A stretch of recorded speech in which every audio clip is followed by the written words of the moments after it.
Dois grandes pensadores formaram o pensamento judaico atual. Dois grandes pensadores que viveram 800 anos atrás, basicamente trataram de todas as questões filosóficas, todos os conceitos judaicos. Um deles, a gente conhece bastante até agora, Davi Levi, no Sefer HaKuzari. O segundo deles, também extremamente conhecido, o Rambam, no seu livro chamado Moreh Nevuchim, traduzido para português como Guia dos Perplexos. Davi Levi e o Rambam trabalharam muito, escreveram livros que buscam formar a mente de um Yehudi.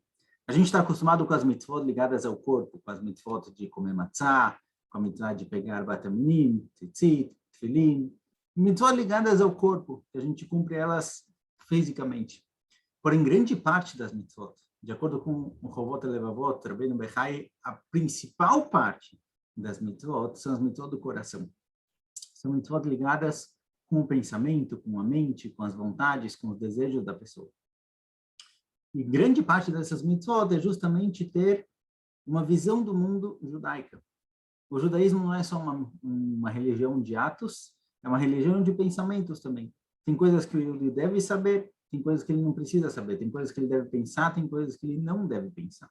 A Torá nos obriga a estar de corpo e alma dentro da religião.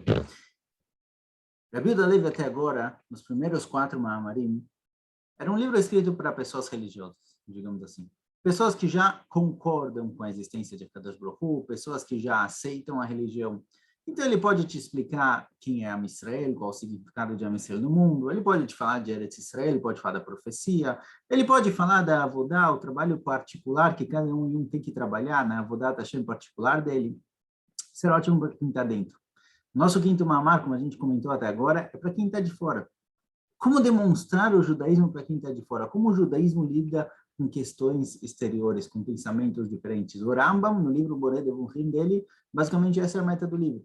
Lidar principalmente com o pensamento aristotélico, as questões, as ideias, as opiniões de Aristóteles. O Rambam lida com todas elas.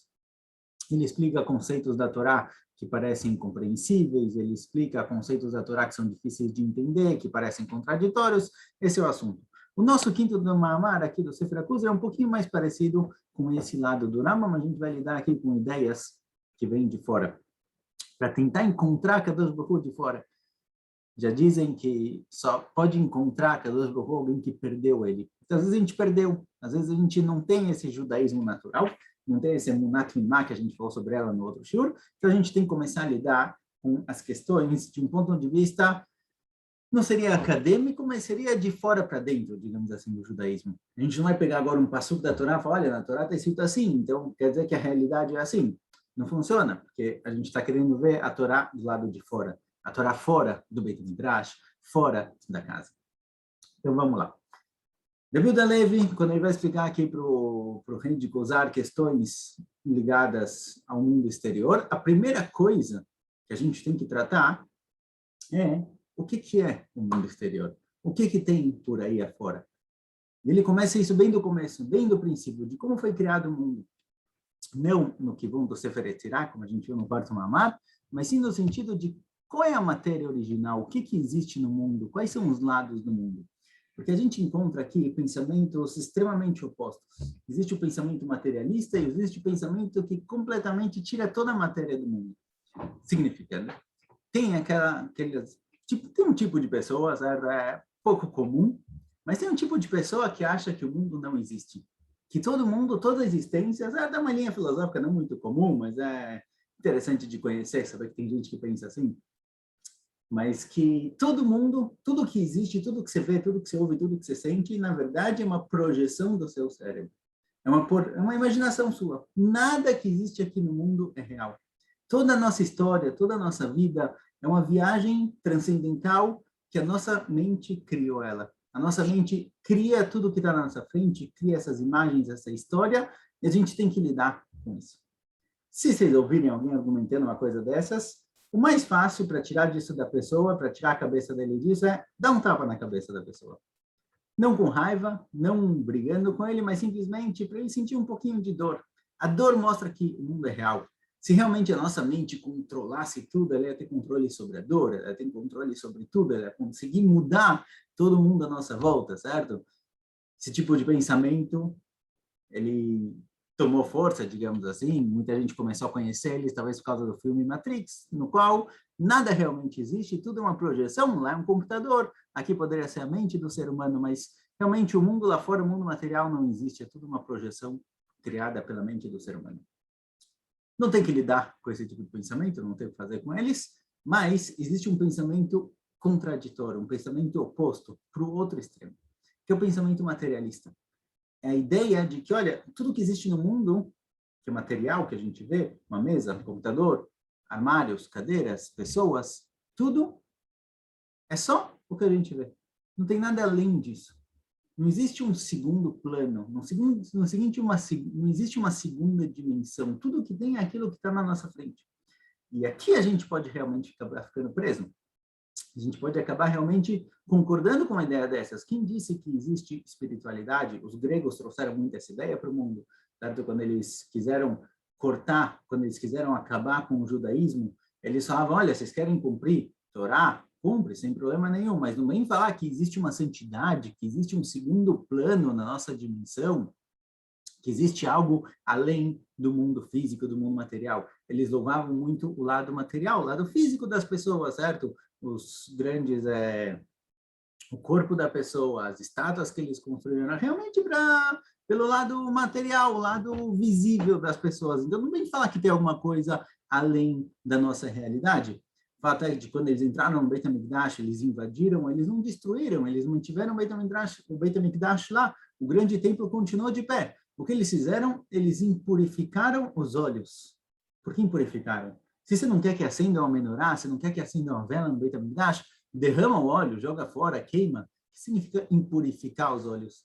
Impurificar o óleo significa o seguinte: quer pegar esse óleo, colocar ali, acender uma velinha e sentir bem com você mesmo, tá ótimo. Mas não vem falar que tem santidade ou tem pureza no mundo. O mundo material é o mesmo material. Se você pegar um óleo puro e um óleo impuro, são a mesma coisa. Eles são exatamente iguais. Se olhar para eles, você não vai ver a mínima diferença entre eles. Então, vieram os gregos e falaram, e assim também continuou uma linha materialista filosófica, dizendo, olha, o mundo material é o que existe, a nossa realidade, o que você vê é o que tem, o que não tem, o que você não vê, não existe. Contam que na União Soviética, quando quiseram acabar com as religiões lá, acabaram com todo tipo de religião. Então, conta que uma vez um dos responsáveis do governo entrou numa classe e falou para todas as crianças saibam que não existe Deus. Alguém já viu? Alguém já se encontrou com ele? Se você não consegue ver ele, significa que ele não existe. Uma das crianças levantou a mão e falou, professor, não estou vendo o seu cérebro. Às vezes tem gente que fala, olha, o que você vê na sua frente é o que tem, não mais que isso. Como lidar com essa questão? Eu falo para a gente o seguinte, olha, o mundo, quando ele foi criado com uma matéria chamada Iuli. Assim, os gregos costumavam chamar essa matéria. Essa matéria chamada de Iuli, ela não tinha forma. Ela era algo puramente abstrato. E a Kadosh Baruch Hu, quando ele foi criando o mundo, ele pegava essa matéria e transformava ela. Fala o Kuzari, fala o Haver aqui para a gente, assim também o Ramban traz, o Rambam, o Ben Ezra, que quando aparece na Torá, Veruach Elohim merachefet al penei hamayim, que um espírito divino, um Ruach de Akadosh Baruch Hu, ele estava sobre as águas, significa o seguinte, essa água é a primeira matéria, é a matéria original com a qual foi criado o mundo. Existia um Ruach Elohim, uma vontade, um espírito divino que ia pegando essa água e trabalhando ela, formando dela toda a nossa criação. Ou seja, essa matéria-prima, digamos assim, é o mundo subjetivo. Todo o resto, toda a formação, todo o trabalho dela, toda a forma que ela tomou daqui para frente é o mundo subjetivo. Então, quando a gente olha para alguma coisa, a gente olha para uma mesa, por exemplo, a gente consegue ver o lado subjetivo dela, a gente consegue ver a cor, a gente consegue ver o tamanho, consegue ver do que ela é feita, mas por trás de toda a existência existe uma ideia que mantém aquilo vivo. Parecido talvez com a ideia, com o mundo das ideias de Platão, mas a ideia basicamente é o seguinte, vamos pegar, por exemplo, um exemplo mais simples, que a gente consegue entender um pouquinho melhor. Seres humanos, certo? Vou pegar dois lados do ser humano. Quando você começa a conversar com alguém, essa pessoa que está na sua frente, quem é essa pessoa que está na sua frente? Com quem você está conversando? Será que você está conversando com os olhos, com o nariz, com a boca, com o corpo dessa pessoa? Obviamente não. Obviamente, você percebe quando você está conversando com alguém, tem algo por trás. Existe uma nefesh, existe uma neshama, existe algo com o qual você está se conectando. E não com a aparência dessa pessoa.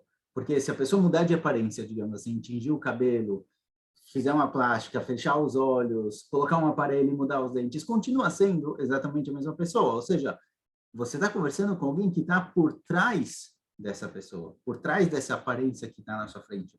Em hebraico, é interessante notar que em hebraico a palavra rosto, a face, chama panim. Panim, se a gente lê de forma um pouquinho diferente, pnim é o interior.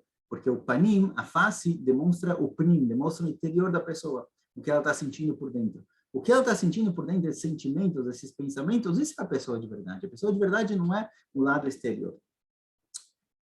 Outro lado do ser humano, existe algo que a gente chama de humanidade. O que seria a humanidade? Eu conheço humanos, eu conheço pessoas. Tem aqui 50 pessoas, tem 9 milhões de pessoas na nossa Medina. No mundo você tem bilhões de pessoas. Mas o que seria exatamente a humanidade? Humanidade é o lado interno do ser humano que conecta toda a existência. Cada povo, por exemplo, ele tem as suas características. Então, você tem o povo judeu, você tem outros povos, tem os japoneses, tem os chineses. Cada povo ele tem uma característica que conecta aquele povo. E existe algo que conecta todos os seres humanos, né? A humanidade dentro de cada um. Ou seja, existem conceitos que eles são conceitos abstratos, que eles se revelam no mundo. A gente vê, a gente encontra no mundo revelações diferentes deles. Revelações um pouquinho diferentes, cada um com as suas características particulares, mas todo mundo é conectado por algo que está por trás. Então, todos os seres humanos são conectados pela humanidade deles. Todo o povo judeu é conectado pela alma judia que eles têm. Então, cada um tem suas características, tem seu corpo diferente. Isso daqui realmente é diferente, mas tem algo que conecta tudo isso. O nosso mundo também. Um pouco mais difícil de ver isso, mas a mesa, por exemplo, existe um conceito chamado mesice, chama como você quiser. Existe o conceito de mesa que está além de todas as mesas físicas. Então, vamos pegar, por exemplo, a cor verde, certo? A cor verde é uma cor. Existe um rayon, por trás de toda a cor verde que a gente vê na parede, ou vê em algum objeto, existe o rayon, existe a ideia da cor verde que Kadosh Baruch Hu criou no começo da criação. Se, por exemplo, a gente apagar todo o verde da existência, tudo que for verde a gente queima, não sobrou nada verde, todas as plantas, todas as árvores, tudo que você encontrar de verde por aí, você queima. O verde deixou de existir? Não, o verde ainda existe. De um ponto de vista subjetivo, eu não vou ver verde nenhum, em lugar nenhum. Mas a ideia da cor verde ainda está por aí. Você fala, Javier, o seguinte, olha, não se prenda demais no mundo material, no mundo físico. A gente vê o mundo físico, nossa visão é subjetiva, mas o nosso cérebro, a nossa compreensão, consegue entender que por trás de todo o subjetivo existe uma questão objetiva, existe algo que dá vida àquilo. Fato é que qualquer coisa é subjetiva. Pegar o exemplo da mesa. Uma mesa. Você tem na sua frente uma mesa branca de 1,20 m, com 4 pernas. Se eu pintar ela de outra cor, se eu tirar uma das pernas, se eu deitar ela, se eu abaixar ela, ela continua sendo uma mesa. Características diferentes, mas a ideia da mesa continua lá. Um relógio, por exemplo. Você ganha um relógio de presente. Depois de um tempo acabou a bateria, você trocou a bateria. Depois de um tempo, quebraram os ponteiros, você trocou os ponteiros. Caiu no chão, quebrou o vidro, você trocou o vidro. A pulseira ficou desgastada, você trocou a pulseira. É o mesmo relógio? Você mudou toda a matéria dele, mas o relógio é o mesmo relógio que você ganhou de presente. Se a pessoa me perguntar, olha, cadê o relógio que eu te dei de presente? Está aqui. Não é a mesma matéria, mas é a mesma ideia por trás desse relógio. Assim também o mundo. Tudo que a gente encontra por aí, a gente vê o lado material das coisas, mas tudo que você vê, tudo que você encontra, você consegue perceber que existe uma ideia por trás de tudo isso. Então, essa é a primeira visão. Essa é a visão original que o Javier traz aqui para o Kuzari, compreender que o mundo, por um lado, ele não é completamente materialista, ele tem um segundo plano, tem uma segunda dimensão, como existe uma segunda dimensão na pessoa que você conversa com ela, a personalidade dela, o que está por trás do corpo, existe uma dimensão por trás de cada povo, você tem as pessoas que representam o povo e você tem a ideia por trás do povo. A cor verde tem uma segunda dimensão, que seria a ideia, o rayon da cor verde. Então, o mundo não é completamente materialista, e, por outro lado, o mundo existe, material. Certo? Você bate nas coisas, você mexe, aquilo realmente se encontra lá. Só uma explicação bonita que eu vi uma vez uma Masechet Brachot. A Gemara fala que a Kadosh Baruch Hu é o maior pintor do mundo. Por que ele é o maior pintor do mundo? Porque o melhor pintor é aquele que consegue criar um quadro que, quando você vê esse quadro, você acha que ele é real, você acha que ele é verdadeiro. A Kadosh Baruch Hu criou para a gente um mundo que parece verdadeiro e parece que não tem nada por trás. Parece que ele é real e ele ocupa tudo, não tem nada além dele. Então, a Kadosh Baruch Hu criou um mundo realmente, se a gente não parar para pensar, se não parar para analisar, se a gente usar somente os nossos sentidos, a nossa visão, nossa audição, a gente vai achar que o mundo acabou por aí. O mundo é o que eu consigo mexer. Mas não, tem algo por trás. Tem algo, existe uma ideia por trás de toda a criação. Só acabar com uma última historinha. Certa vez, uma faculdade de filosofia, o professor, no fim do ano, prova de fim de ano, falou para todo mundo: olha, pessoal, a prova é a seguinte, vou colocar uma mesa. Assim, chegou na prova, era o seguinte: tinha uma cadeira em cima da mesa, na frente da sala, e a prova tinha apenas uma pergunta. E a pergunta era: prove que essa cadeira não existe. Essa era a prova na faculdade. Prova de filosofia, fim de ano, prove que essa cadeira não existe. Muitos começaram a filosofar de várias e várias formas. Um deles tirou nota 10 com uma resposta muito simples, formada de apenas 2 palavras. A pergunta era: prove que essa cadeira não existe. A pessoa respondeu: qual cadeira? A gente tem que olhar o mundo e saber que o mundo ele tem um lado material e que ele tem um lado interior, o lado espiritual. Então, se a gente for pegar o judaísmo, essa é uma das bases do judaísmo. As mitzvot não têm sentido se não existe um lado espiritual. A tefilá não tem sentido se não existe algo espiritual com o qual se conectar. A pessoa própria não tem sentido se ele não tiver uma Neshama, que um dia vai chegar no Olam Haba. Lá para frente ele vai falar sobre a Neshama, vai falar sobre o Olam Haba também. Mas a primeira compreensão que a gente tem que ter do mundo é que o mundo não é só o material que está na nossa frente, existe algo por trás, existe uma segunda dimensão, uma kedushá, uma santidade com a qual a gente busca se conectar. Mas Hashem, continuamos em breve. Até mais.